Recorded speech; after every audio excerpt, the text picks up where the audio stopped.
But yeah, thanks for the question, Tony. And I think what we'll do, I quite enjoy answering questions. It's nice just to be talking. And like Graham and them sometimes say, sometimes I can just talk even if it's just for the sake of it. But it's nice to know that you guys are out there. It's nice to know that you're patient with the rain. And as always, maybe because I'm from the desert, the rain is a very special thing for me. I can never be unhappy about the rain, even if it means that we can't go on game drive. It's just such a magical thing. The bush itself is looking magnificent. It's so green, so healthy. And it also means that the wildlife going into our winter will be spectacular. So bear with the rain. Enjoy it for what it is. It really is literally magic.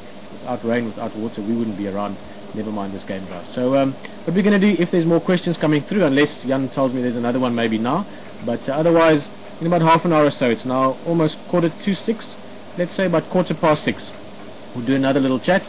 I'm going to have some more tea, and in about half an hour or so, if there's more questions, we'll talk about those, and then maybe say goodnight for the evening from the drive. But we'll see you in another half an hour.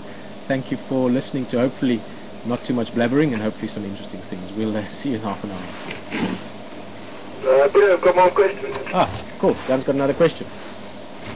This question is from Randy Hacker, and the question is, there's a sound, especially at night, when the Gary Waterfall camera is on.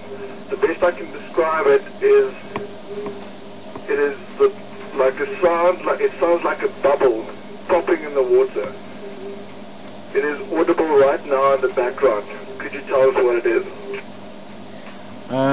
Randy, I can't hear it now. If Jan can hear it, the only sound that comes to mind for me is that sort of a popping sound, bubbling casinos. Now I don't know if that's the same sound you're talking about. From the way you describe it, it sounds like a single or a sort of a solitary sound. Bubbling casinos we often hear around about sunset time, and you will normally have a little period of silence. Sorry, bubbling casinos are little frogs, just to start with that. Only about that big, quite pretty. And normally you have one, and it sounds literally like a water drop or like a little water bubble maybe.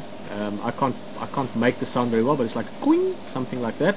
And as soon as one calls, you get like a whole sort of explosion of sound. So you get a lot of sounds after that. So I'm not going to try and mimic that again. But I'm thinking it might be that.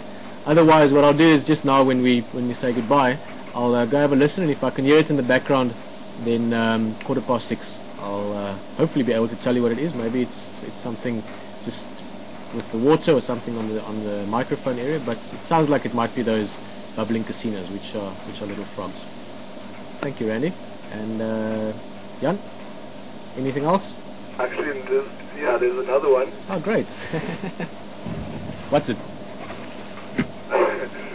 The question is about your dance smell, and it's from Colleen. And having never seen a picture of him, I was wondering how large he is. I've read various sightings and reports, and many times mentioned that he is huge. If you know, how does he compare to the...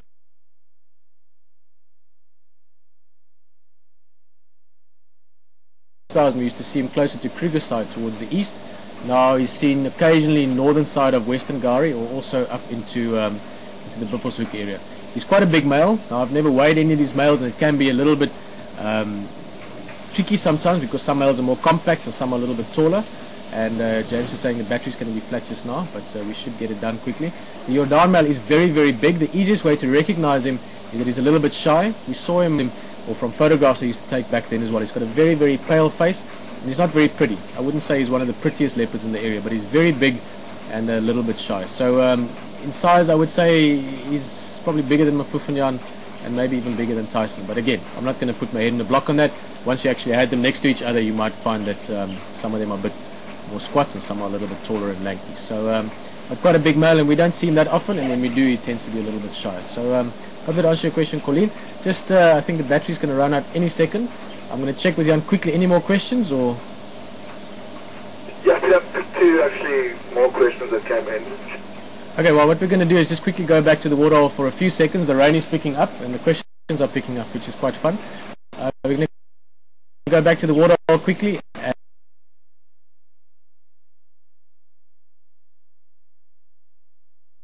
and we'll change batteries and we'll see just now.